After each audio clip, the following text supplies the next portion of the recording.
Hello, everyone. Welcome, welcome. We are about to get started with the event today. Salam, salam, everyone. Make sure you guys send out the live, share it in the Discords. Please help with protecting the live. Miko Peled is a fabulous and phenomenal speaker. He has already triggered a lot of the opposition, the Zios. So please help protect the live. And we will get started here in just a bit. Salam. Walaikum assalam. Da. How are you? I'm excited. Guys, if you're just joining us, let's get the likes up. Let's get the shares out. Chat, we need to keep it positive. Get your team bracelets in. Hit the orange heart. Join the team. Let's start a subwave as soon as our guest shows up to get more people in. This is a very important live. Let's make sure that we get as many people in here as possible. Salam, everybody. Walaikum salam. Salam, everyone. Alaikum Salam, salam. Salam, Didi, Hana. guys. Ramadan Kareem, It's everyone. Falastini. Ramadan Mubarak. Ramadan Kareem. We're gonna try to get the room here ready, and once our guest is here, we will get started. I'm so excited for this. I was Inshallah, it'll gonna be a great. say this is gonna be awesome. Wallah, mashallah alayki Taz, that you're able to secure this and get this done. W freaking Taz in the chat. Use the emotes, guys. Share out the live. Let's get everything up and running. You should have hit the orange heart on your way in. Do all the things that TikTok loves, guys. Let's go, let's go. When they get here, it's probably best to probably start the subwave. But when that happens, guys, we're gonna do a subwave and we're just gonna let it continue rolling. Mm-hmm. And What's up? and if you guys can share it on to your friends, family, whoever would be interested in listening, please do because this is a very, very big live, inshallah. A lot of the Zayas are already triggered. They do not like him. They're According all to claiming MZ, they're all claiming to MZ not know said, who he is. yeah, MZ was like, I'd rather burn light my pants on fire. And I was like, that means that's a good thing, guys. So Wait, he'd rather burn his pants on fire than what? Than be then here? come into the live. Wow, But wow. you know they're going to be watching him Wow. outside of the club. They always do. Wait, can What's we up, This is going to Viking? be the best interview Q&A I've ever been in. And just a reminder, guys, to share out the live to your stories. That is a new feature if you're not Oh, familiar with it. yes. And that'll bring Assalamu more people alaikum. in. Walaikum assalam. Walaikum assalam, no. And for anybody that wants to request, whether you're boosting or you do want to come up and ask a question, please let Rana or Linda know because I cannot keep up with it. It's way too hard for me to keep up in the chat. So if you do want to ask a question, you can let me know now. And if you're in the chat and I don't bring you up, just let me know that you do want to ask a question. So salam everybody. Let's continue to share the live. Let's get as many people here as possible. And we will get started very, very shortly, inshallah. just did the story thing? I've never done that before, guys. Super, super easy. You hit the share button, and then from there it says add to story, and then put a description there, which is really important. Oh, that's a good smart Oh, thing. I So wait, you can didn't. put a description? That's weird. You could do it like you would do a regular story upload. Yeah, yeah. So you can like add like the letters or whatever. So I said Miko Peled here. Yeah, and it Wow, shows you're live as it's like in real time in the story. Oh, that's so cool. amazing. Good tip, Yes, guys. guys, if you could do that, that would be awesome, awesome. You Um, guys, if you guys do follow any of the other side and you can share it to them, if you could do that as well, yeah, Professor, whatever share we it out could to your do. friends. You guys copying the Son of Hamas thing. Yeah, this is the original Son of Hamas, just so you know. His story is just amazing. I mean, honestly, everybody here, his story is something that if you don't know his story, you want to hear his story. Well, I just want to give a shout out to you, taznemoo and Didi. You guys have done a tremendous job in the following months of bringing up and getting and coordinating these guests up here. I do believe that this has made a major impact on both sides of the community, whether it be bad for the Zionist, good for the Palestinian cause. It still has made an impact, and I can't thank you both enough for doing what you do. I am forever grateful for you guys and being very graceful for knowing you guys, especially Pally Viking and obviously the wonderful Lau as well. You guys are all awesome, and I'm honored to be here with everybody. Habibi, you the Thank man. you, brother. Thank you. Salam, Pali, Viking, and Lal. I think everybody has a role to play here um, in helping the Palestinian movement and the cause. So, W everybody.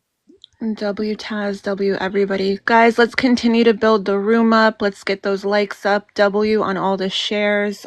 If we do post a poll, please engage with the poll. It's to protect the live. Walaikum assalam, DJK. What's up, Pali, Viking, and Lal? Salam, y'all. It's Salam. good to be here with you guys. Walaikum Thank you assalam. for Alaikum putting this salam. together, Taz. Of You, course, of course. uh, Thank you guys all for being here. Thank you. Yeah, big W Let ties. me know again if anybody on the panel does want to ask a question. That way I know ahead of ahead of time. If you're boosting like Frenchie, let me know. And let the mods like let Linda and Rana know, inshallah. That way, if you do want to come up, they can let me know to bring you guys up. All right, we're gonna get started here in just a few minutes, everyone. Oh man, if you guys have some questions, we got some good questions going. I gotta be honest with So you. Like, are you a little nervous? Like, he's I huge. am Like, nervous. you freaking. I'm not gonna lie to you. Like, these Oh, events, guys, like they're nerve wracking. So, mashallah yeah. alayki. Like, I'm so like just even honored to be on like in the live. Hello. So, like, I can't imagine your feelings. You know, Yeah, well, this he's a phenomenal. He's a like a big guy, so I celebrity. am a little. He is a He's a celebrity. celebrity. Oh, My dad and me have been talking about him and his books for at least 10 years. My dad actually met him in a conference back in the mid 90s. Said he was a great yeah, he's guy. one of like the original like He's awesome. advocates. I met him in Sorry if I'm DC. bringing you up and I don't know if you're boosting or not. Good. I So I met have him no idea in if you're DC boosting, but already. during the live, just let my mods know, Linda and Rana, if you guys are boosting or if you guys do want to come up. Okay, guys, our guest is here. So I'm going to drop you. Again, if you do want to come up, just at my one of my mods, Linda and Rana, and I will bring you up. And if you are on the panel that you want to be here to ask a question, just let me know. And we will get started, inshallah. Thank you, Are you? guys. What was that? So I have a question. Oh my goodness. All right. All right, everyone. We are about to get started, inshallah. Please share out the live. Let's get as many people here as possible. Hello, Miko. Hi there. Let, I just sent you the request. Let me know if you got that. Perfect. Yep. Make you a big screen right here. And we will go ahead and get started. Hello, everybody. Welcome in. We have a special guest today. Please share out the live. This is very important for everyone to hear and listen. This is an honor to have Miko Peled, and so I'm going to introduce him. He is the founder and president of Palestine House of Freedom in Washington, D.C. Born in Jerusalem in 1961 to a Zionist family, today he is considered to be one of the clearest voices calling for dismantling the apartheid Zionist state and establishing a free Palestine from the river to the sea with equal rights. He is the author of The General's Son, Journey of an Israeli in Palestine, and Injustice, the Story of the Holy Land Foundation 5. Welcome and thank you so much for joining us. Is this your first TikTok live? Yes, it is. It's my first TikTok live, actually. Yes, it is. And All thank you right. for Well, having me. Of course, it's an absolute honor to have you with us today. And for everybody that wants to ask questions, again, just let us know in the comments and we will bring you up one by one. So I want to start with my first question. Could you share a bit about your upbringing and the moment that led you to start questioning it, especially in light of your family's role in Israel's creation? Sure. Well, again, thank you. Thanks for having me on your live. So, like you mentioned in the introduction, I was born in Jerusalem to a Zionist family. I like to say, I was born an Israeli and I was liberated by Palestinians. But it wasn't until much later on in life. My father was a general. That's why my book is called The General's Son: Journey of an Israeli in Palestine. He was a general in the Israeli army. Uh, and at a time that it was particularly pivotal, which is 1967, though. So the 1960s, and he was one of the planners and one of the generals who executed the 1967 Israel's assault against its neighbors. I refrain from calling it a war because I think it was a brutal, unprovoked assault, but that's another issue. And then other members of my family held important positions, both within the apartheid state and early on in the establishment of the apartheid state.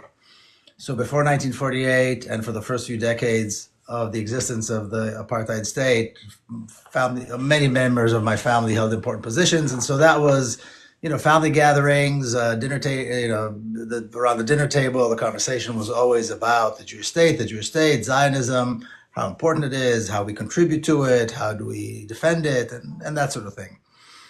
It wasn't until much later in life, the end of the 1990s, early 2000, that I embarked on what I call the journey of an Israeli in Palestine, which is the subtitle of my book, and began to engage with Palestinians and become aware that what I thought I knew was true, which is, of course, the entire book of Zionist mythology, was really not true. And what I used to consider as acts of heroism, particularly in 1948, and the establishment of the Zionist state, which are always portrayed, of course, in Israel, but also in the United States and other countries as acts of heroism, was really a massive campaign of terrorism against the Palestinian people.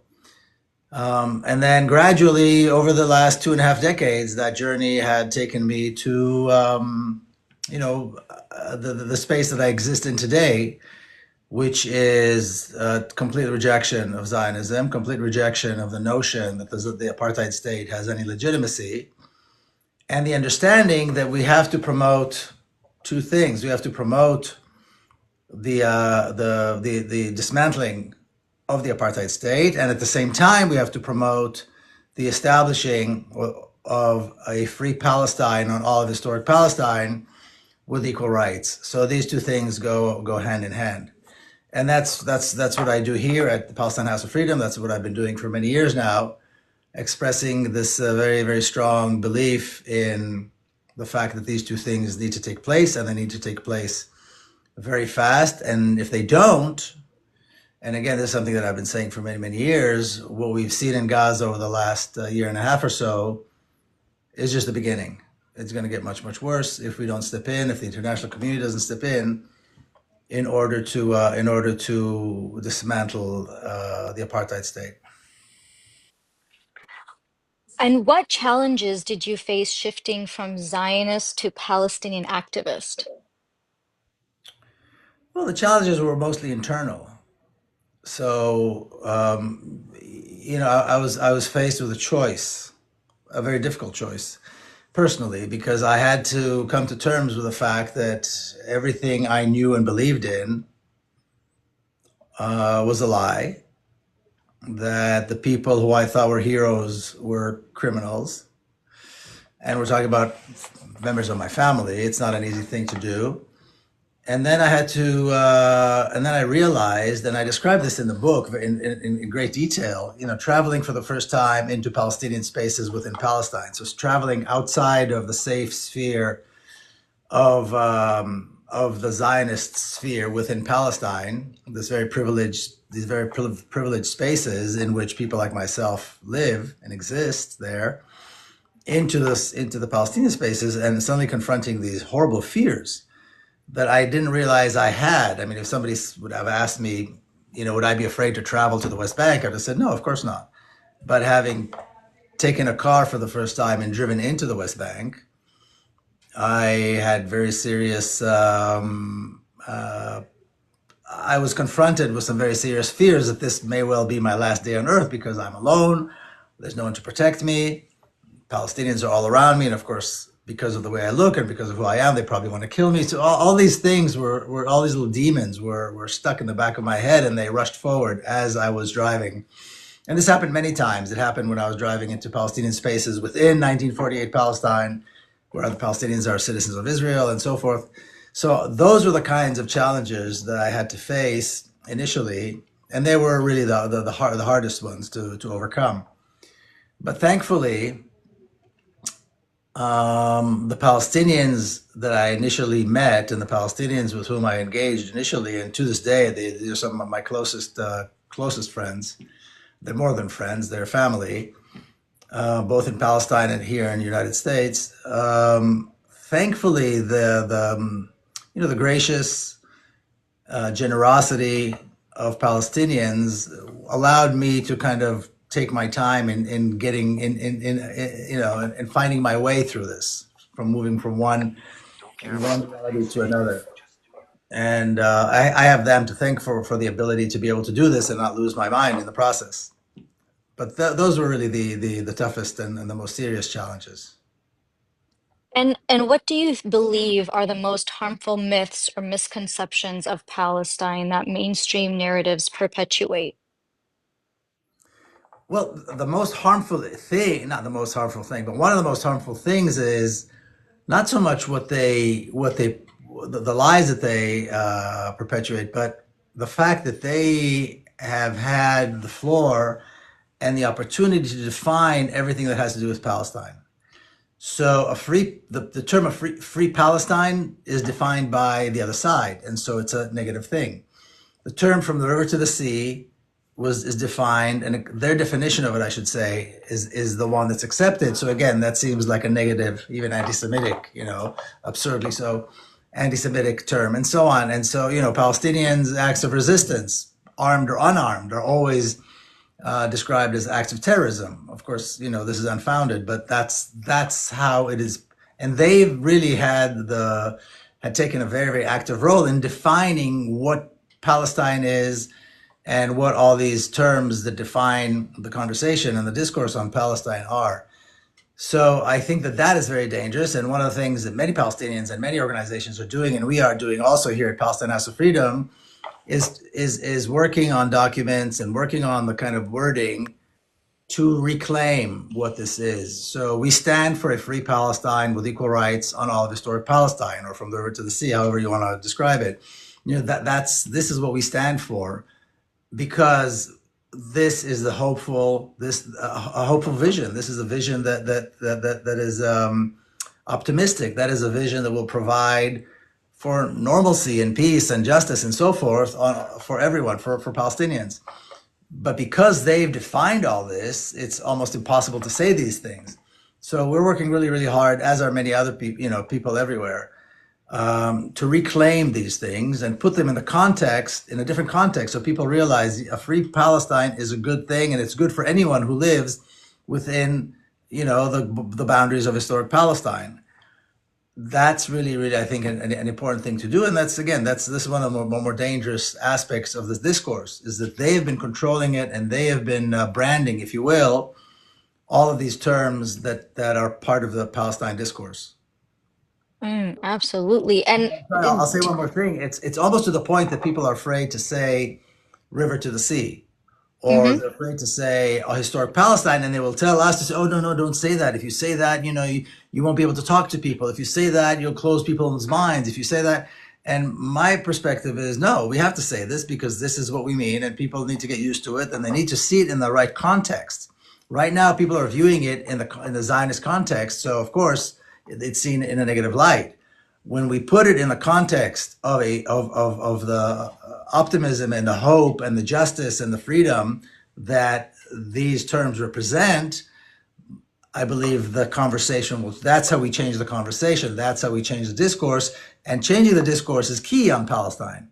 It's absolutely key. It has to change across the board in the most broad sense, so that there's no tolerance for Zionism, there's no tolerance for the lies of the Zionists, and where the focus is on dismantling the apartheid state and replacing it with a real free democratic Palestine on all of Palestine.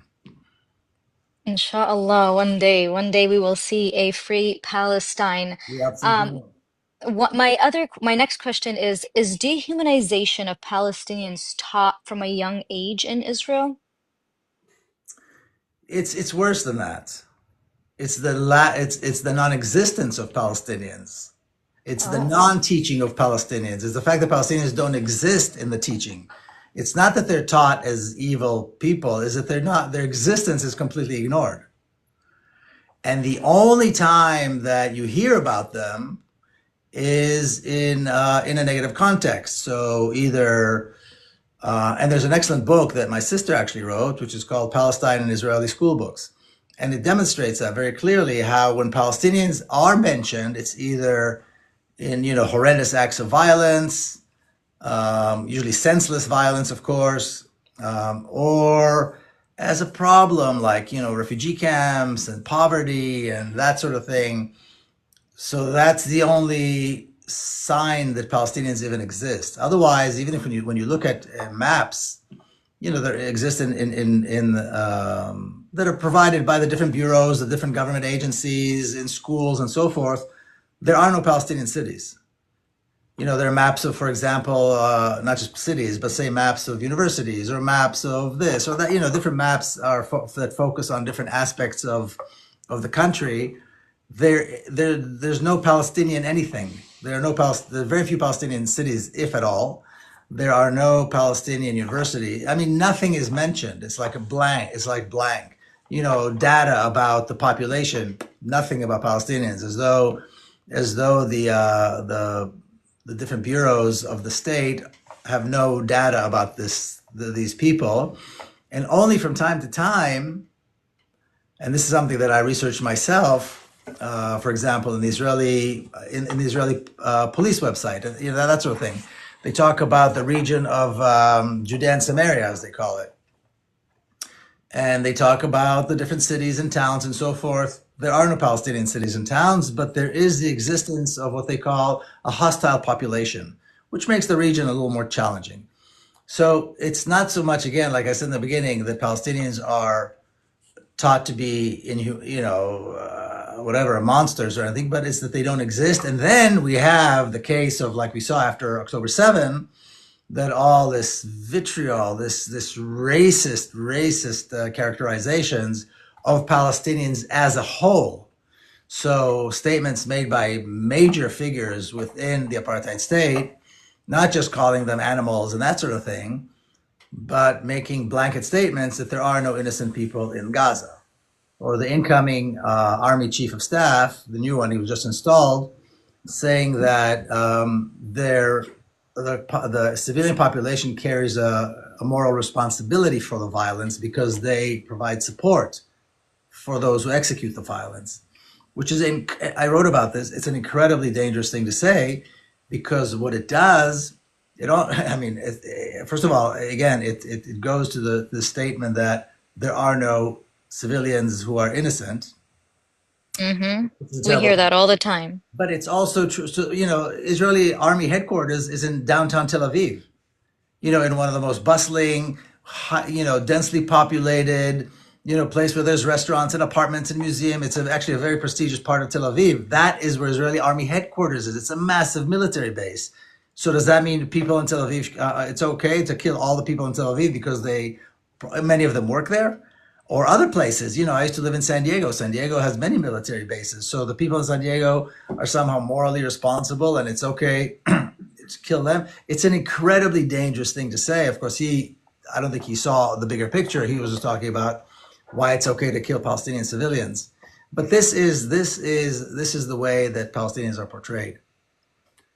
I mean, that's worse than what we even thought. I mean, we would say that, they would dehumanize us, but now that's a very evil, knowing that Keep they talking, don't baby. even think that we exist.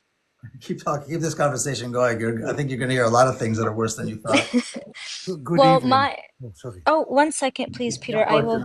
Yeah. Sorry. I will, yeah.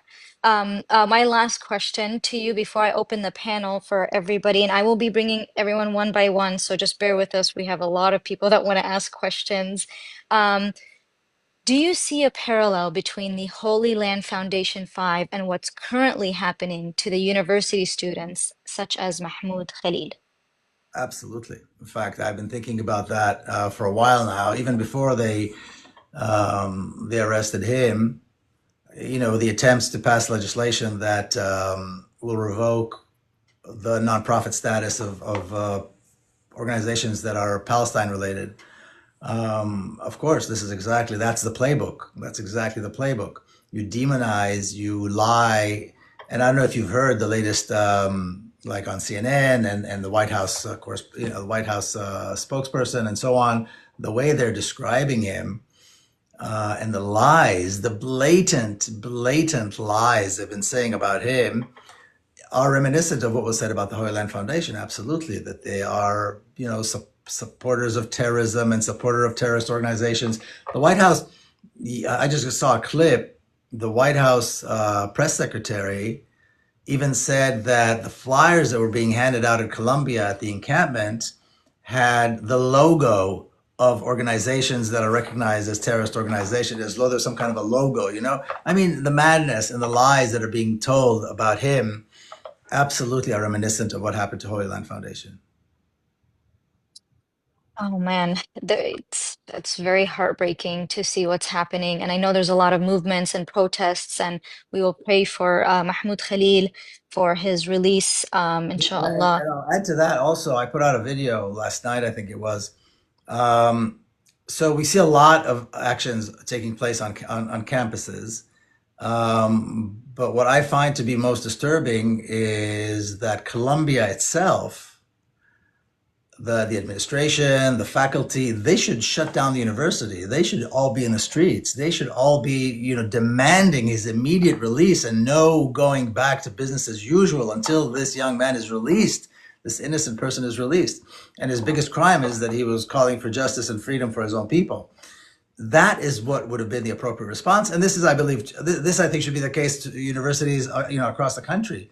No university should be open for business as usual. The faculty, the students, the administration should all be in the streets demanding that he be released, and that is not happening. And to me, that is even more serious than the horror that he's forced to live through right now. 100%, absolutely. Very well said and very well put. Thank you, Miko. That wraps up my questions. So I'm going to open up the questions to the panelists. So we'll start with Rana, and please keep it one question each. Go ahead, Rana. Hi. First of all, I want to say thank you for being here and thank you so much for your work and your advocacy. It means a lot. My question is, so we often hear that there is no apartheid in occupied Palestine, but based on your experience as a Jewish man with all its advantages, how have you witnessed Palestinians suffer under the apartheid system? Well, that's actually a very interesting question because when you grow up, on the privileged side of the apartheid system, you never engage with the other side. There's no engagement, but you see them. They go through the frame, and from time to time, maybe you're driving somewhere and you have to pass through a Palestinian town or near a Palestinian town and so forth. And then, as a child, I remember you see the differences. I mean, massive differences. They don't have the playgrounds and the swimming pools and the nice, free and safe environment that we have growing up. They don't have sidewalks sometimes. I mean, very basic things that you would think any town would have, particularly in a developed country, which Palestine always was. So you view it like that, and then you realize, well, they speak a different language, they wear different clothes. their towns seem like dusty somehow and just not as developed nicely. And what you hear from people around you as you grow up is, well, they're backwards. We came to this country because we're civilized and because we're advanced and because we are who we are. We're better than them. And look what we did. We made the desert bloom, whereas look at them. They got stuck in this, God knows what, in the 19th century.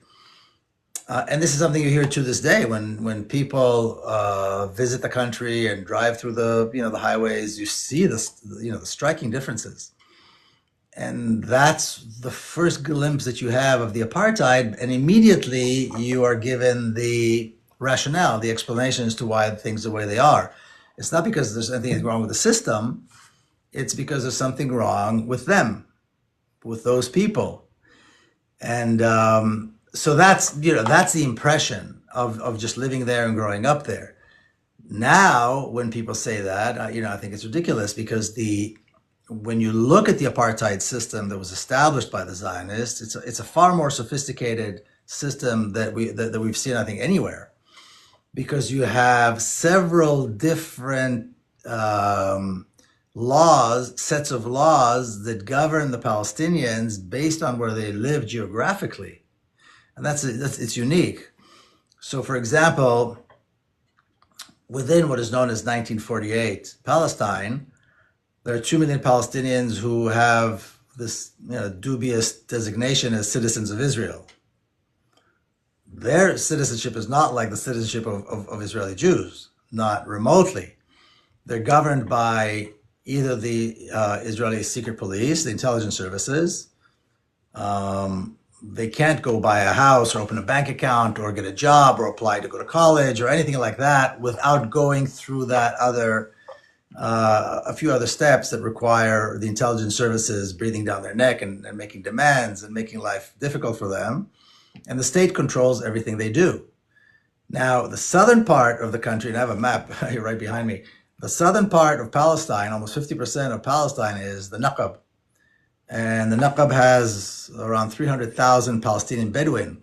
They're governed, and they're all citizens of the state of Israel, but they're governed by a different bureaucracy than the ones in the northern part of the country. They're governed by what they call the Bureau for the Development of the Negev. Negev is how they call the Naqab. And when the word development in the Zionist discourse means displacing Palestinians and building for Jews. That's what development means.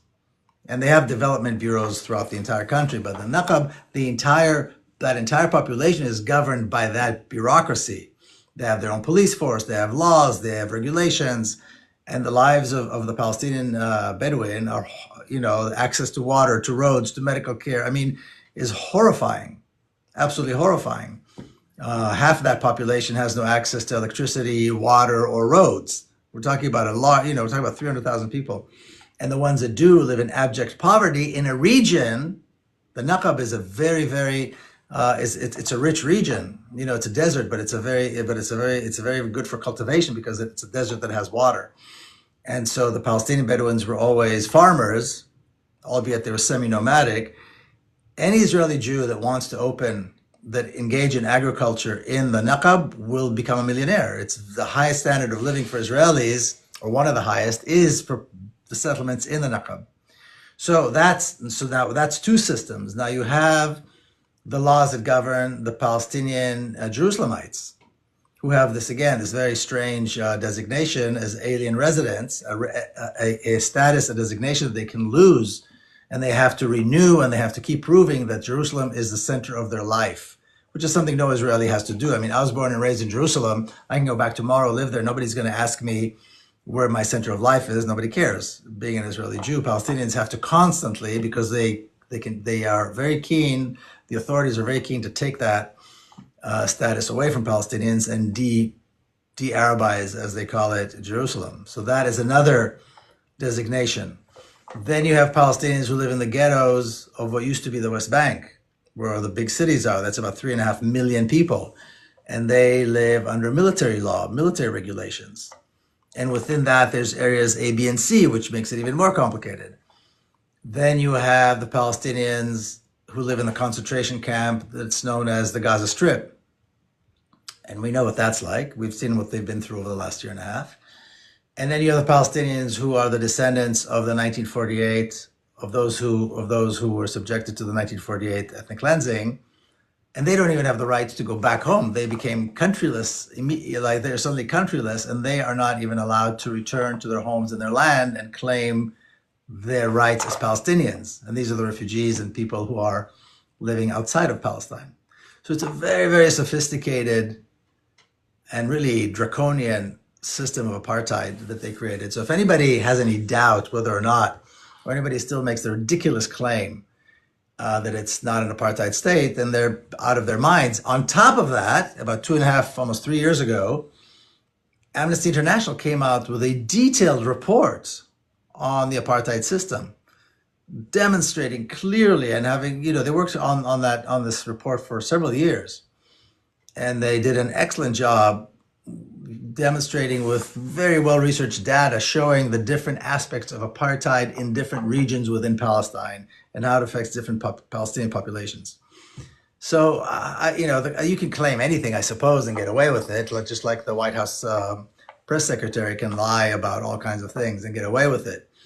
But when we talk, by we I mean people of conscience who care about justice and freedom, I wouldn't even engage in that conversation on whether or not it's apartheid. Of course, it's apartheid. There's some things that I believe denying it doesn't even deserve a response. Thank you so much for your answer. I appreciate you a lot. I'll drop down to make room for someone else. Thank you again. Thank you. Thank you, Rana, for that question. We'll go next to Didi. Hi, Miko. Oh my gosh, I'm a little nervous if you've been talking to you. Thank you so much for being here today. As a young woman reading General Sun, the quote that kind of hit me the most, by the way, was "Colonialism is not a machine capable of thinking." So I can't thank you enough for that because it was literally life changing. But here is my question. Given the fact that we've been able to watch the genocide in 4K with our phones, do you perceive a change in the younger Jewish demographic into breaking away from Zionism? It's hard to say. I mean, we've seen signs of that for sure. I mean, we've seen young Jewish people stand up and protest in quite large numbers. I'm never satisfied, to be honest. I think that the protest should be bigger. I think the people who stand up and reject Zionism and make it known that they reject Zionism, I think there should be more of these people standing up and making it clear that they reject Zionism. I don't think it's enough. I think it's wonderful that the ones who did do that. I know it's very difficult for them, just as it was difficult for me, I suppose. But I don't think it's enough. And I also don't know. I think by and large the movement. How shall I put this? I'm not satisfied that enough people are coming out to reject the genocide and stand up against against the perpetrators of the genocide and for Palestinians. I think that excuse me, more people need to stand up. I think that this country should be shut down completely until such time as there's no more money or weapons going to the apartheid state. I think that we need to, I think our elected officials across the board, whether they're, people who run for us, school boards and city councils all the way to president, should be hearing from us constantly. They should be getting millions of emails and messages and seeing protests everywhere they go. There should be zero tolerance to anyone who supports the apartheid state and the genocide. And we're not seeing that. And to me, that is troublesome. That is very troublesome. I don't think we're seeing enough of an outrage. We're not seeing enough protests against the perpetrators of the genocide and the fact that this country, our elected officials, are complicit. I mean, they're participating. They're supporting it. They're participating in a big way. Maybe they're not pulling the trigger, but they're providing the possibility for those who do pull the trigger to do so and do so without consequence. So to me, that is very, very troubling. But yes, there is some movement, and of course, some movement is better than no movement. But I can't say that I'm satisfied. Thank you, Dee Dee, for your question, and thank you, Miko. We'll go next to A Money. Hi, Miko. Nice to meet you. I've been looking into a lot of your interviews, and there's like so many questions that I want to ask, but I'm gonna limit to this one. So I read one of your things, and it was, I think we're taught that we are persecuted from a very young age. One of the downfalls of the Jewish community is that they perpetuate this sense, when the truth is, Israelis have never been persecuted, and most Israelis have no connection to the Holocaust, but they walk around as if they are Holocaust survivors themselves. The vast number have never been persecuted. Many came from Arab countries where they were treated very well or didn't want to leave. And then you're like, I don't see that. I don't accept it about their suffering. Can you elaborate more on that? Yes, that's a great point. I mean, a great point that you're making here. The There's this impression out there that Israel and Israelis are a product of the Holocaust. In other words, that because of what Jewish people went through in the Holocaust,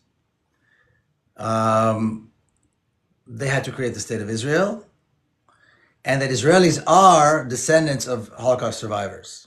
And there's a tight connection between the two. That's the perception. That's the propaganda. The truth is very different.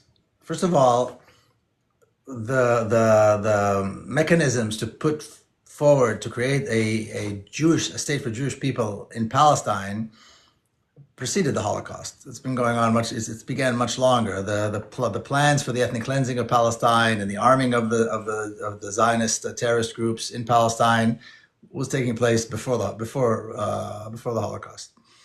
And so I think that's important to remember. Now, after World War II,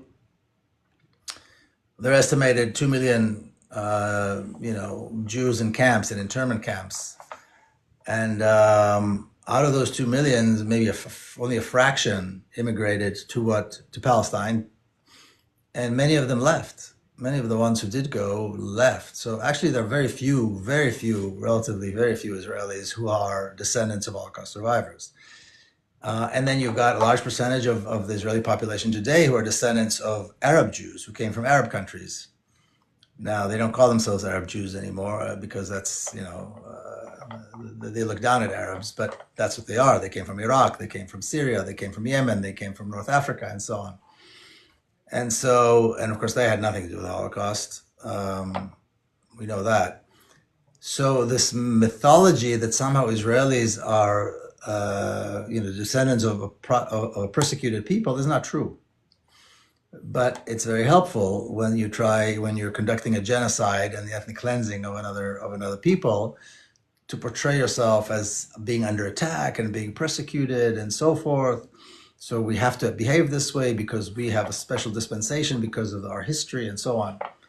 I think, and another thing that I would add to that, which is very interesting, is that the largest anti-Zionist Jewish community in the world are descendants of Holocaust survivors. And these are the ultra-Orthodox Jewish community, particularly up in New York. And some of them are in London, some of them are actually in Jerusalem itself, in Palestine. And these are people who reject Zionism and reject the idea of a Jewish state completely. And they are people who came mostly to this country, to the U.S., as survivors of people who they came with nothing. They were the ones who survived after their families perished. And they stand firmly and without compromise against this idea that there's a need or any legitimacy to a Jewish state in Palestine. So I think that's also important to bring up within this conversation. Amazing answer and a wonderful question. Thank you so much, A Money. We'll go next to Linda. Hello, Miko. First of all, I would like to thank you for all of your advocacy and all of the time and effort that you are putting in to raise awareness. I'm going to take a different route with my question. You stated that any form of Palestinian resistance is seen as an act of theism, and given the current climate in the West Bank, as important as it is to discuss the oppression of our people by the state of Israel, I think it's equally, if not more important, to discuss the role of the PA, the role that the PA plays in the oppression of the Palestinian people. As some of you know, a resistance fighter was executed today in Jenin. I'd like to know your opinion. In our eyes, we see them as an arm of the occupation. They are an arm of the occupation. That's why they were allowed to exist. The entire Oslo construct was in order to create a kind of a collaborate, an entity of collaborators that will serve the occupation. And that's exactly what the PA is. And you're absolutely right. It's an arm of the occupation. They do. I remember, I had friends who held jobs. The Palestinian Authority as a bureaucracy, and people have jobs just like anywhere else. And so I knew people, and I still know people that still work within the Palestinian Authority. And I remember one time being at a protest. This is years ago. This is more than 10 years ago, in the West Bank. And between us, the protesters, and the Israeli military, was this other uniformed people in uniform and guns, and I couldn't figure out what the hell was going on. And that was the first time I saw what they were doing. They were there not to support the Palestinians protesting against the occupation, but to support the occupation, which, by the way, was keeping them under occupation as well. It's not like they get any kind of special treatment. They're also under occupation. And they were arresting Palestinians and so on. Like you said, absolutely, the PA is an arm of the occupation without any doubt, and that's just the way it is. And I mean, it's no surprise. I mean, that's exactly what the Oslo process was put together to do, and they did it successfully. Thank you very much. Taz, you can drop me to make space if you need it. Thank you, Linda. Wonderful question, and thank you for answering that, Miko. We'll go to Peter. I don't know if you're. Oh, there we go. I had to switch on. I'm not so handy yet with this kind of stuff. But good evening. My name is Peter Rambachs. I'm from the Netherlands. I heard from your existence on TikTok, and I'm happy to see you, Mr. Peled, Miko. And I want to thank you also for your advocacy, for what you're doing for the Palestinians. It's really wonderful because people like you really have an impact because you are from around. Now, my question is a bit twofold. I'm part of a group of activists in the Netherlands. I have a channel myself on TikTok where we go live every night and talk about issues maybe similar to what you do, but then in Dutch. Also, I join a lot of student movements. Yesterday, I was carried off a university by police again, second time this month, fighting for Palestine. We write letters to high-profile people, warning them to not be used by Zionist organizations in the Netherlands, because you may have heard about it, but even our government is now also, for instance, ramping up the anti-Semitism word. They are now closing in on the people. They want to limit our freedom of speech, and they use anti-Semitism as a reason. So they appoint professors to do research and also make sure that the Jewish residents of the Netherlands are safeguarded, where, in my opinion, they have nothing to fear because we have no problem with Jews, we have no problems with Judaism, we have a problem with Zionism. My question to you is, because we do so much, I'm part of a movement like the New Peace movement we have in the Netherlands. To me, I'm getting a bit frustrated, and I'm wondering myself, what can we do to ramp up activism? Should we become more, well, maybe it's wrong, aggressive? No, I'm not saying that we should use violence, but do you have suggestions how we could do better to turn around what's going on? Because it's getting worse by the day in the Netherlands.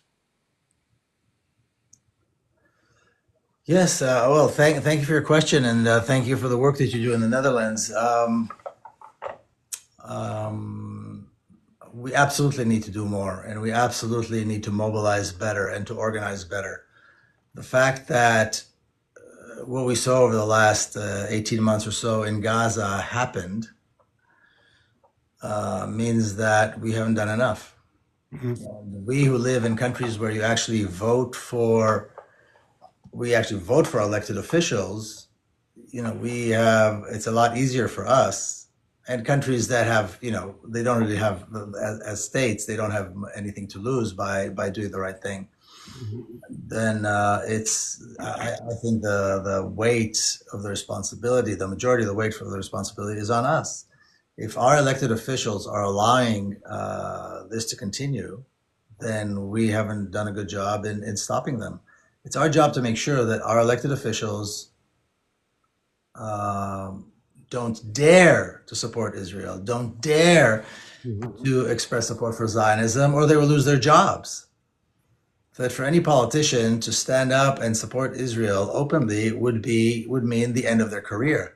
That's success. That's where we need to go with this. And the way we do this is we mobilize. You know, we invite our friends, we invite our neighbors. It's a constant, it's a nonstop work. It's constant, and there's very little reward because it's people are attacking us, and we have to argue with people constantly. But it's the only way.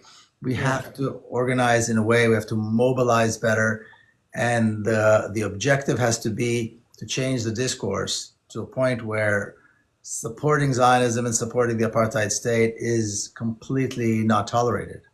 You're absolutely right. The conversation that we accept is the conversation about how we dismantle the apartheid state and replace it with a free democratic Palestine from the river to the sea. So absolutely. Thank you. It's not that people are not doing a good job. I know many people are working very, very hard, and I don't want to create the impression that, I'm criticizing people who are doing a great job, because many people are. It's just that we do need more people, and we need to figure out how to bring more people in and how to develop strategies to circumvent. And I have this written here in my office. We need to develop strategies to circumvent traditional politics, because the traditional politics is obviously going in the wrong direction. Absolutely, absolutely. Thank you, Peter, for your question. We do need to do more, whether it's on ground, online, through organizations. So thank you for that, Peter. I'm gonna go next to Darol. Darol. I don't know if he's Israeli. Not sure who this is. So if you can unmute, sir, and you're next. Okay. Okay. There you Okay, just here it is. Hello, everyone. I have a question regarding there's a piece that is being used against the Palestinian movement. I think it's from the 70s. It's an interview that Zahir Hussein did in the Netherlands. And I would like also to verify if this is real or not. I heard there's someone from Netherlands present. In that interview, Zahir Hussein said the following, I'm quoting this: "We are all part of one people, the Arab nation. We are one people. Just for political reasons, we carefully underwrite our Palestinian identity because it is of national interest for the Arabs to advocate the existence of Palestinians to balance Zionism." Have you heard? Are you familiar with this? No, I can't say that I ever heard about it, no.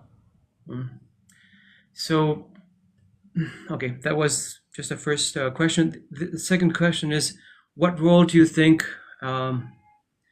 that Islam has in the conflict between, let's say, Palestinians and the broader Pan-Arab region and organizations with the Jewish slash Israelis?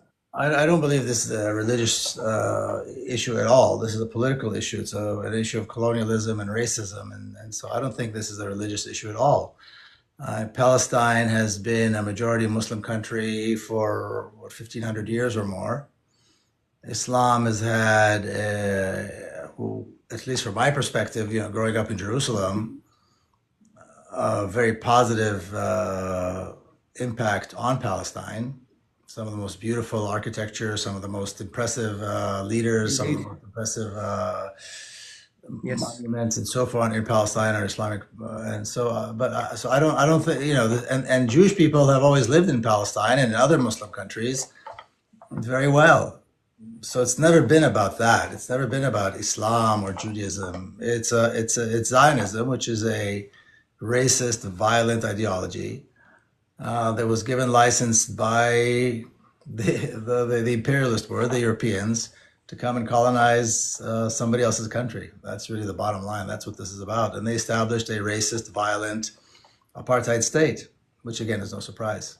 So I think that is the issue. It's Islam or Judaism. These have nothing to do with the issue. Secondary.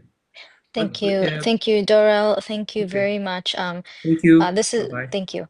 This is something that we hear often, where anytime you'll find that Zionists will always divert to religion and make it into this, say it's Islam, etc. So that's something that we hear very often. I'm sure you've heard it a lot as well. We'll go next to Pali Vike.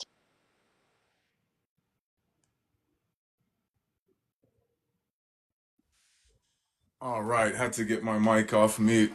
Salam, everyone. Miko, how you doing, big guy?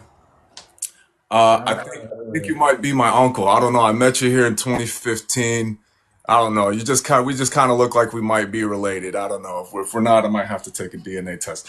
All jokes aside, I'll be with you April 17th in Pennsylvania, East Stroudsburg University. So I'll be the musical performing guest Oh, there. wonderful. Okay, that's great. All right, cool. Yeah. Absolutely, that's So, great. so that will be my second time meeting you next month. The first time was here. This was 2015. I'm sure you don't remember because there was so many people there. You probably meet a lot of people. This was in Washington, D.C. at the Counter APAC protest. A lot of people was there. And, for me, that was, although I was raised into it, a lot of Palestinians from childhood were told stories. So I was conscious about it. But this was my introduction to rallying, to protesting, to grassroots activism. And, during that uprising, a lot of us felt this euphoria, right? We felt this emotional surge of, we're going to do it. We're going to do it. We're going to free. This is what's going to free Palestine, right? Now, after that uprising, so many people, and including myself, fell into a depression. I think we were upset that no real change came from all of the sacrifice and the blood and the hard work. Are you talking about, when you talk about uprising, you're talking about the protests here in DC, or you're talking about Palestine? Yes, here with our activism and our protests here specifically, yeah, in America. Yeah. So, my question to you is, for anyone now, because I think this uprising here in America with the rallying and the awakening was greater than the 2014, 2015 run. With that being said, I believe the crash also will be greater on a lot of people. Have you experienced these symptoms of feeling maybe a loss of hope? Or if not, what is some advice that you may have to anybody who may be struggling to continue with their activism? As we see things maybe kind of dying down a little bit over time? I felt it many, many, many, many times. And I think anybody who's involved in Palestine has felt it many, many times. It's inevitable. I mean, you see a surge and you think that maybe we're getting close, and then we're taking 10 steps back. That's the nature of the struggle. So after a while, you come to realize that it's not a straight line. It's up and down, up and down, up and down, up and down. But the question is, are we going in the right direction? And sometimes it's not an easy question to answer. I draw my inspiration from my Palestinian brothers and sisters in Palestine. Palestine House of Freedom, if you look at our website, you'll see a long list of Palestinians, some of the most courageous and, stellar Palestinian activists throughout all of Palestine, in the Naqab, in the Galilee, in Jerusalem, everywhere. I draw my inspiration from them. My job is to do what I do because they put me on this path to do this work. So they're my inspiration. I feel a responsibility to them, and seeing how determined and hopeful, even in Gaza now. I mean, you look at some of the videos that are coming out of people in Gaza, especially after Trump came out with this idea for the ethnic cleansing. There's a sense of undying hope. I think it was Mahmoud Darwish that wrote that Palestinians have the incurable malady of hope, the incurable malady of hope. So, I mean, that's my inspiration. I haven't been to Palestine since October 7th. It's for reasons that I can touch on later, but the the incredible willingness to work hard and to sacrifice and to not give up hope. That's my inspiration. Palestinians are my inspiration. So if they get up in the morning and send their kids to school and do what they need to do to survive, then then I can certainly do it, and I think we all can.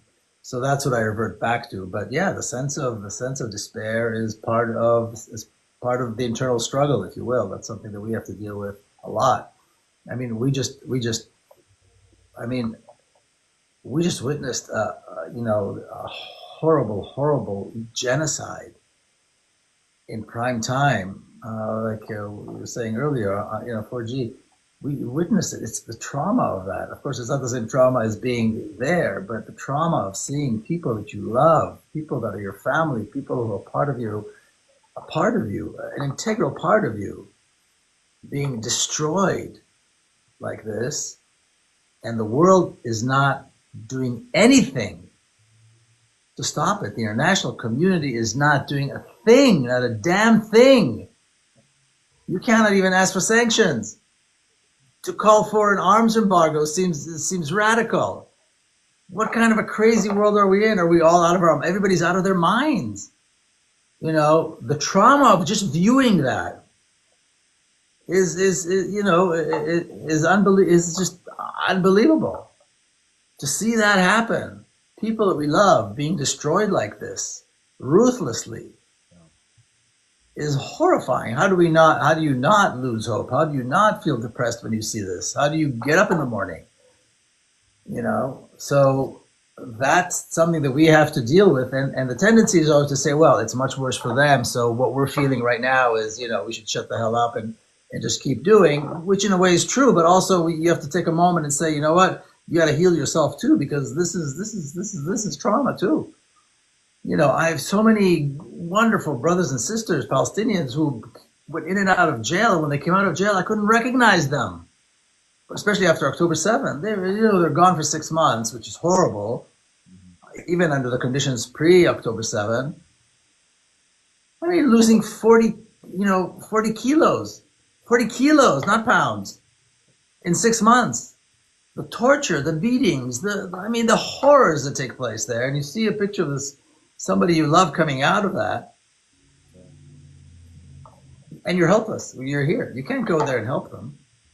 I mean, I would have been there already, but I can't. But you can't even go help them. And if you did, what could you do? You can't stop this enormous war machine from killing. And I've had that experience while in Palestine. The bombing was going on, or people were being arrested and tortured, and you're there,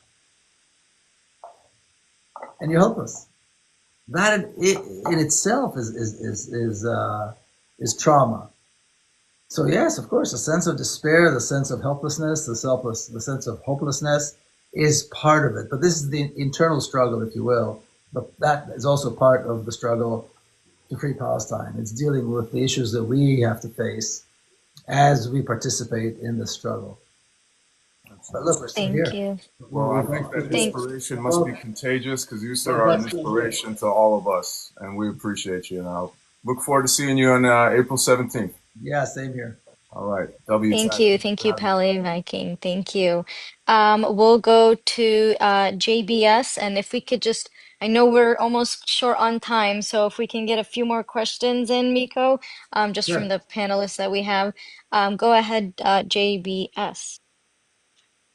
Miko, it's a pleasure meeting you, and this isn't really my voice, so if I'm giving Barry White vibes, I'm coming down with the cold. Thank you Okay. for joining, and I've been following you for the last year and a half, and you and Elon Pape were one of the first influences for me to engage in many books that I've read about this very topic. And we know that, dismantling an apartheid is never a linear path. We understand it's very an up and down path. You talked about some of the backlash you've received as an advocate for the Palestinian voices. What advice would you give to those Palestinians or the allies of Palestinians that continue to receive backlash? And what's one thing you would say to Israelis who continue to support the apartheid system and the occupation? Because I'm sure there's a tremendous mind shift that has to happen. So those are my two questions, and looking forward to hearing your response. And again, apologize for my voice. If this was the regular voice, would be all good, but it's not. Okay, don't worry about it. What I would say to Palestinians and people who advocate for Palestine is what my brother Bassem Tamimi from Nabi Saleh told me when I asked him. Palestinians pay an enormous price. Family members killed, children tortured and arrested. I mean, horrible things that we can't imagine. And he said, well, we expect to pay a price for the struggle. We expect to pay a price.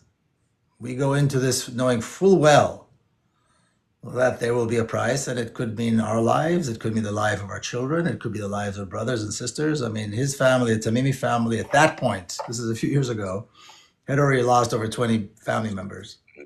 Yeah. And so we go into this, we need to expect this. The struggle is something you need to expect to pay a price for if you're going to participate in it.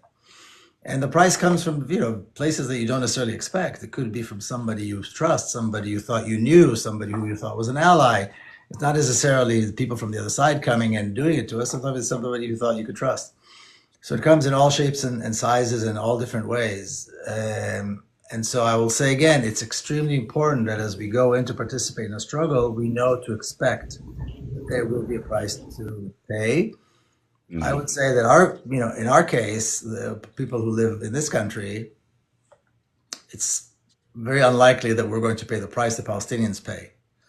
Right. Palestinians came out on October 7th and managed to shut down, really paralyze the apartheid state, something that nobody thought was possible.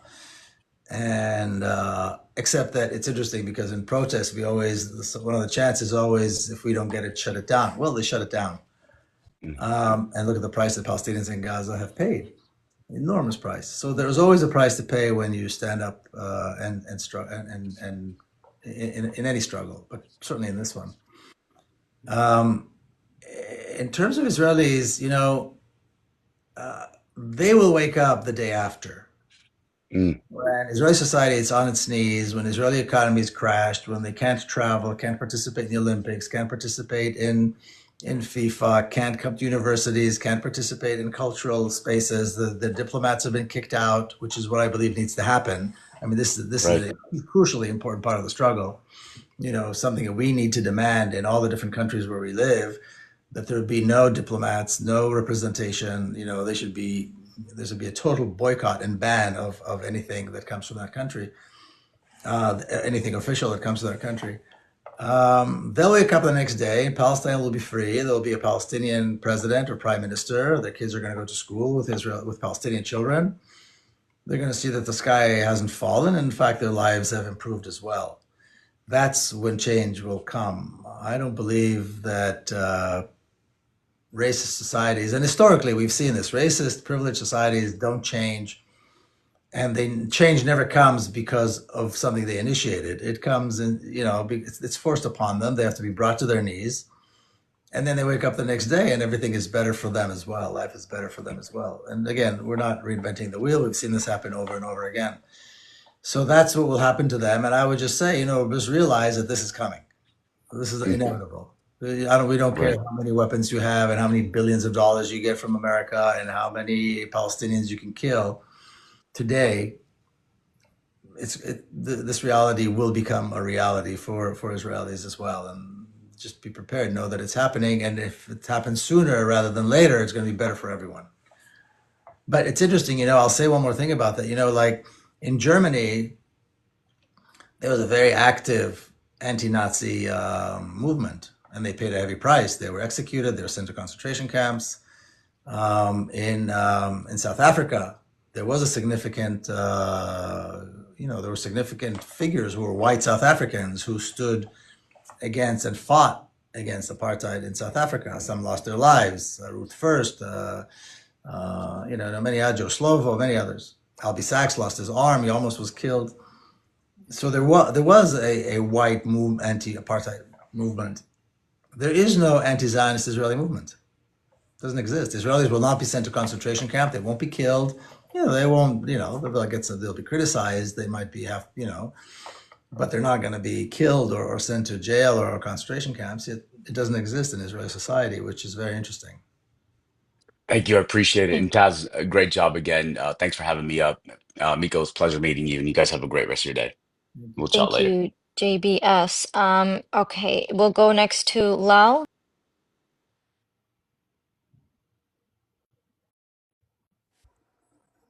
Assalamu alaikum and Ramadan Kareem to all of you who are fasting. I just wanted to thank you first for being here with us, Miko Peled. It's a pleasure to get to speak with you today. One thing that I am very interested in as a Palestinian is the memoricide of the Palestinian people in Palestine. Over 531 Palestinian cities, towns, and villages uprooted from the earth, where the Zionist, narrative has been allowed to be at full display for all of these decades, and the Palestinian narrative and our stories completely shut down, especially from the Western countries. I want to know, in a free Palestine, because I believe in a free Palestine, it's a one-state solution where sovereignty is restored solely to the Palestinian people. Okay, a democratic country where it is Palestine.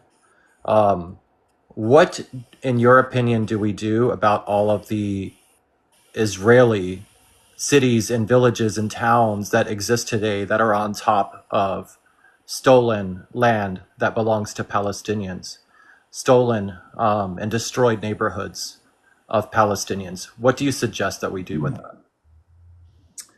Well, that's a very difficult question. So I want to just give a shout out to an organization called Zochrot, which is an organization that is dedicated to commemorating the towns and villages that were destroyed, and has a vision for return. That maintains the vision for return. So they have a very robust educational campaign. They take tours to these different towns and villages that no longer exist. They even have a map and a GPS that they jokingly say take you to a place that does not exist. You can put the coordinates in. So it's worth checking them out, following them, because they do tremendous work, and they have all the information on these villages and towns that no longer are. And some of them have, like you say, some of them, there's been Israeli cities and towns built on top. So when you walk through, there are parts of Jerusalem, for example, you walk through, you see Deir Yassin. You can walk through and you see where Deir Yassin was, because there's still some homes there and still some neighborhoods there. Or you walk through what is today Tel Aviv, and you see where Jaffa used to be, big parts of Jaffa used to be, and so on, that were destroyed and so forth. So now what happens with that is a very good question. I mean, you can't turn the clock back in some ways. I like you, I believe that a free, independent Palestine needs to be established on all of historic Palestine from the river to the sea. The reality is that today there are some 7.5 million Palestinians and about 6 or 6.5 million Israelis. And a lot has happened over the last 8 decades that much of it can't be returned to the way it was. So these are issues that have to be resolved in an amicable, in a legal way. Certainly reparations need to be put in place. There's a book, there are a couple of books, one of which I have here, I can show you, hold on.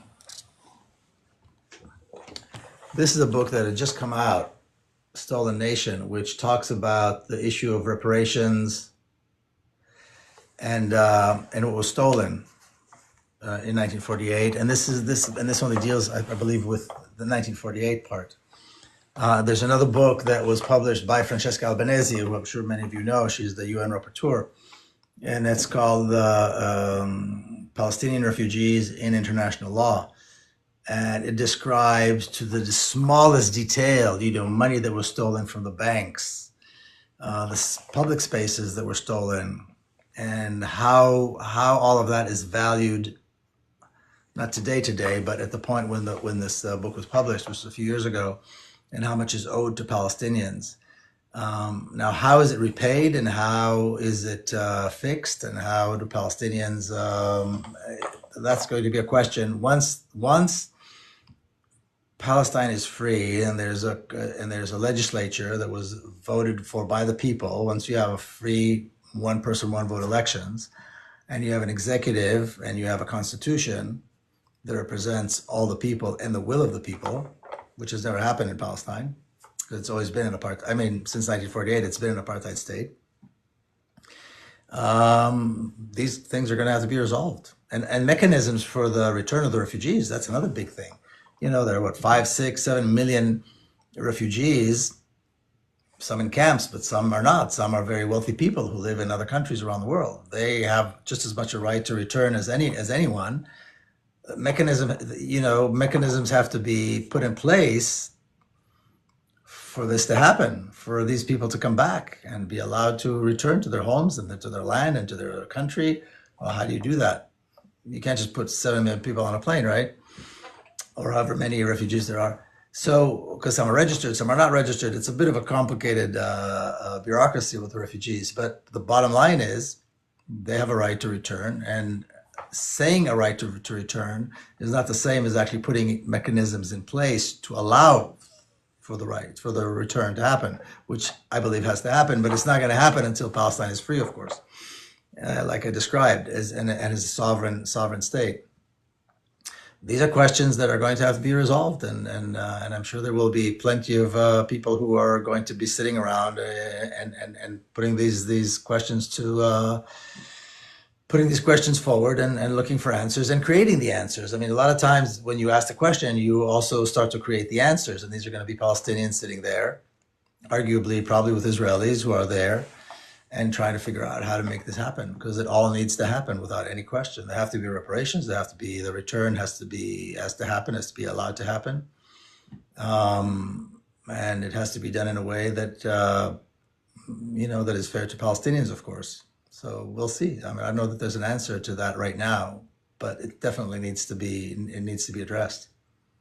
Thank you. Thank you, Lau, for your question. And then we'll try to make it quick with about 1 or 2 more questions here, because I know we said an hour, but hopefully your schedule will allow for this. There's like 20 people that want to come up, so I know we're trying our best, but we'll try to just get a few more questions here if that's okay with you, Miko. Yeah, we can do 2, 3 more, sure. Okay, we'll go to Eucalyptus. Hello, Mr. Miko Peled. It's an honor to be speaking with you. I'm Eucalyptus. It's a pleasure. Is he muted for you guys too? No, I can hear you. No, go ahead, Eucalyptus. That was a good question from Lau. I know I'm going to be uprooting the European squatter that's currently living in my grandfather's home, which we currently hold a grand deed of trust to at the soonest opportunity that I get. That was a great question. Anyways, Mr. Miko Peled, I know from learning about your past that at one point in your life you were also lost in the sauce of Zionism. Is that correct? Yes. What would your statement be? What would you say to a Zionist who is currently lost in the sauce? What is your message to them directly now? I don't know if lost is the way I would describe it. I mean, you know what you know at a certain point in life. I was fortunate enough to be presented with the facts in a very compelling way that enabled me to, develop a different point of view. But it was based on the fact that I was presented with particular facts, and I was not afraid, or I was perfectly willing to accept them. By and large, Israelis are not willing to accept the facts. So when you present them with the facts, they start cussing and and that sort of thing, and calling people anti-Semitic and so on. The only thing I can say is what I said earlier, is that it's coming. The Palestine will be free. It doesn't matter how hard they try to prevent it. It's not preventable. It's inevitable. Israelis will be better off as well when this happens, because a free democratic Palestine will be better for everyone who lives within it. And that's it. So if you I always say this too. Our children, our grandchildren are going to ask us, "Where did you stand?" on this issue, and that's certainly going to happen for Israelis. You know, when Palestine is free and the facts are known and the truth is out and it's nobody can dispute it anymore, and the lies are, you know, their lies are dispelled completely. Their kids are going to ask, "What did you do? Did you participate in this? Why didn't you stand up against it?" So my recommendation is to learn the facts, although I think Israelis know the facts by now. It's not like when I was growing up. But today, people know everything. You know, it's very easy to access the information. It's right there. And I would say, for your sake and the sake of your children and your grandchildren, get up and do the right thing and stand up against Zionism, stand up against the genocide, stand up against the apartheid state. Do everything you can to bring about this change as quickly as possible.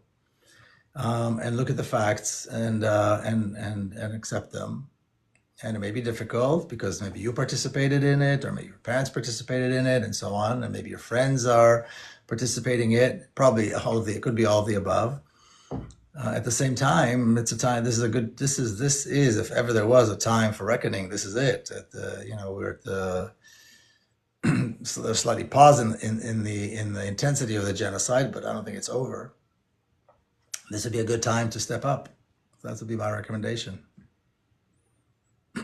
Thank you, Eucalyptus, for your question. You know, I'll say one more thing, Well, if I may. Let me yes. just add one more thing to that, okay?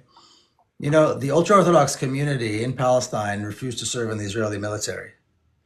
And the Israeli military right now is stretched very thin. So they need the bodies, and they're trying to get this community to join. And there's something that estimated almost 40,000 young draft age ready ultra-Orthodox Jews, and they refuse to serve under any circumstances. And they protest when they try to force them and so on. And when they're challenged by the Zionists, by Israeli Zionists, and they say, well, you know, Palestinians want to kill you too, Hamas wants to kill you too, and so forth, they say, we did not want a state. You wanted a state. The Orthodox Jewish community was always opposed to the idea of a Jewish state. They said, for us, the Holy Land is a place to worship, not sovereignty. You wanted sovereignty. So just like you have all these tens of thousands of young ultra-Orthodox Jews who refuse to serve, I would say to other Israelis, join them. Join their ranks and refuse to serve. From time to time, you see a few secular Israelis that stand up, activists, you know, but it's not significant enough. They should join the ultra-Orthodox community by saying no. And the way the ultra-Orthodox Jews presented, they say clearly, we will not serve in your army. We will not serve in your army. They say this to the Zionists. And I'm writing a book about that community now, and I've had lots of interviews with young members of that community who are, you know, they'll come out with Palestinian flags very proudly and say, we will have nothing to do with this travesty of a Jewish state, the so-called Jewish state. But that's what I would tell Israelis today. Go and stand with these and refuse, just like they do, because that is a heroic stance. Absolutely. Wow. Thank you, Miko. We'll go to Brooklyn Mob. If you can, I'm gonna unmute you. You're next. Hey, assalamu alaikum, everybody. What's going on, Mr. Peled? It's an honor and a pleasure to meet you. I've watched you several times behind the screen, YouTube videos, and all these wonderful interviews. More recently, I was at a couple of protests on March the 3rd. I don't know if you're familiar with the ADL of the U.S., but they're petitioning and trying to broaden a specific legislation to actually give the U.S. a definition of what is free speech. As a consequence of trying to define what is free speech, and some of these people that have actually put together what is now known as the Anti-Semitism Awareness Act of 2024, one of the motivators behind Mahmoud Khalil's incarceration. This is going to be a difficult question. You may not be able to answer it all at one sitting. No one listens to a Palestinian mouth on the streets for some reason, other than other advocates that are like-minded. And for some strange reason, it seems that the Zionists have more of the ears of people than I or any other Palestinian can domestically. What can I be doing to encourage more outspoken Jewish voices? Because I've noticed that in the realm of public opinion, when there is a Jewish person advocating in front of me, that goes a lot louder and it dismantles this idea that being pro-Palestinian is somehow calling for the death of Jewish people, or that somehow being anti-Zionist is akin to being anti-Semitic. What can I be doing to bring more Jewish people out here in real life? That's a great question. I think we still live in a world where the word of a white person over the word of a person of color, gets heard. That's the world we live in. It's, in a way, nothing's changed for a very long time. This is how it's been for. The word of a person of color does not carry the same weight as the word of a white person, and that is the result of very, very heavy racist education, which is still going on, and is now being, there's a whole revision of the racist education, even, as though the education in this country was not racist already.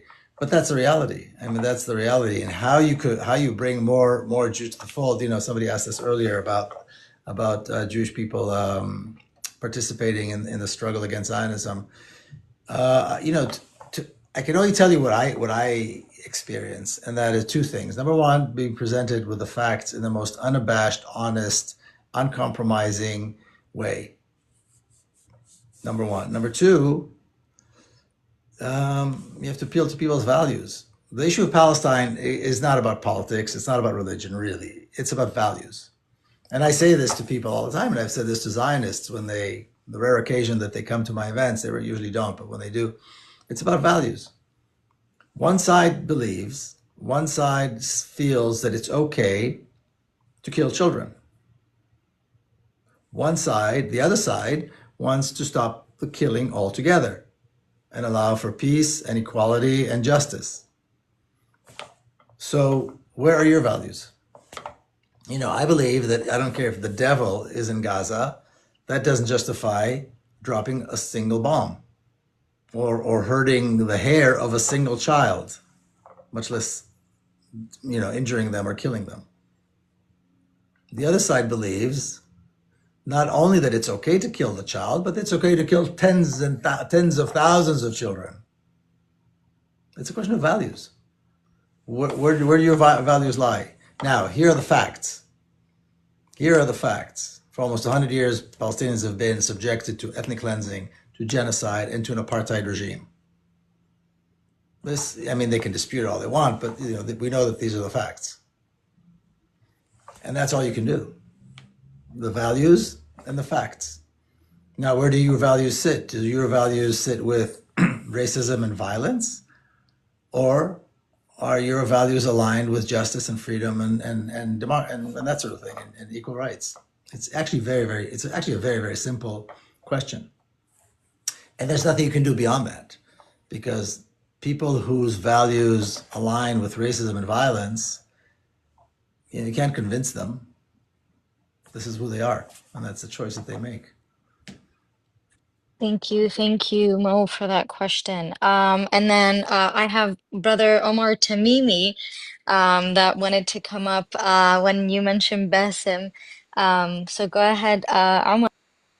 Salam, Miko. I remember the first time I met you, we were drinking tea on the front porch of Bassem's house in our beloved village of Nebi Saleh. I actually was on the phone with Bassem and Ahid, and Bassem sends you his love and regards. And he says your room is waiting for you in Nebi Saleh. My question for you, Miko, I'm outspoken with my name and my face on social media, and I get emails and messages threatening me if I go back. I'm looking at 20 years in prison for speaking up against the atrocities that are happening to my people and my family in Nebi Saleh. As you know too well what we go through on a daily basis with the settlement right across from us, Helmish, and what we face. So I've been outspoken for years about this, but recently after October 7th, we've been on debates, on lives on TikTok, and debating with Zionists, with IDF soldiers, and so I get a lot of messages threatening me if I go back. I'm a Palestinian American. is it safe for me to go back, or are those empty threats? Because I'm planning on going back in the next couple of months. Bassem and Ahmed told me not to come back. I am looking at jail time if I go back for speaking up against atrocities. You think is it safe for me or you to go back to visit? Because I know you're probably in the same situation as I am. Yeah, Bastin told me the same thing, and he's right. I mean, he's not the only one. Many people have told me, and I know this to be a fact. If I go back, I'm not coming back out. If I go, I won't be able to leave, and so that's one of the reasons why I haven't gone since October 7th. Although I've been to Jordan, it was very tempting to cross. But Bassem was certainly one person, one voice that told me, gave me the same advice. Look, is it safe? No, it's not safe. Without any question, it's not safe. I mean, Bassem and his family are not safe. They can't travel. They can't speak. They can't speak. You know. Yeah, they can't. They might or might not be watching right now. I did tell him you're going to be on the live, and he did want to send you his love and Yeah. regards. And Ahed says she loves her uncle Miko, and they might or not be might not be watching. You know, I can't say because they're not allowed to be on social media. But So the point is it safe? No, it's not safe. Do you want to take the risk? Whether or not you want to take the risk, that's a whole other question. But safe, it's not for sure. And our American citizenship does not mean nothing when you're standing against the Israeli government. They have no regard for us, especially having the Tamimi name coming from our village of Nebi Saleh. You know the hardships that we go through being Tamimis on top of being a Palestinian brother. But all the love and respect, Miko. I look forward to seeing you in East Stroudsburg University. Oh, And okay, great. yeah, so I'll definitely be there, and I'll probably have Bassem on the phone. He's looking forward to speaking to you again. All the love and respect always. Thank you for all you do. Thank Say, you, Ahmad. say hello Thank to you so Narit. much. Say hello to Narit for me, brother. Thank Thank you. you. This is Thank the you. beauty of family and of Palestine. It unites everyone together, alhamdulillah. And Yeah. then one more question and we'll wrap it up. Miko's home village is Nebi Saleh. That's true. So he's from our village. He's from Nebi Saleh, and he is a Tamimi. So this is Miko Tamimi Definitely. Peled.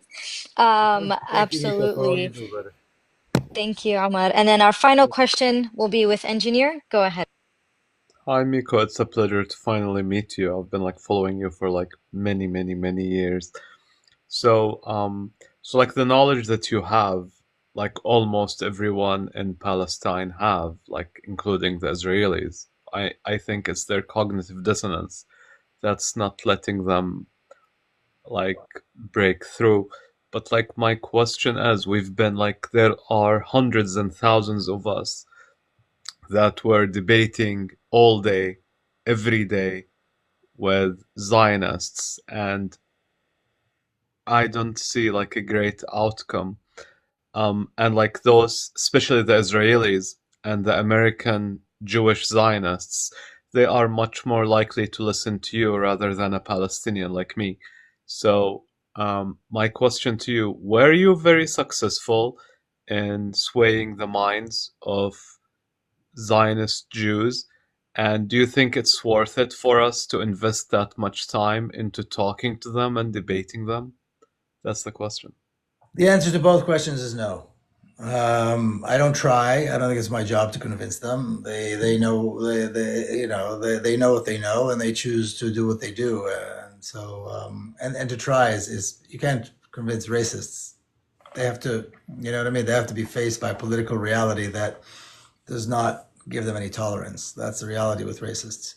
So, and I don't think I think there's much better use of your time than to try to argue with racists, with Zionists.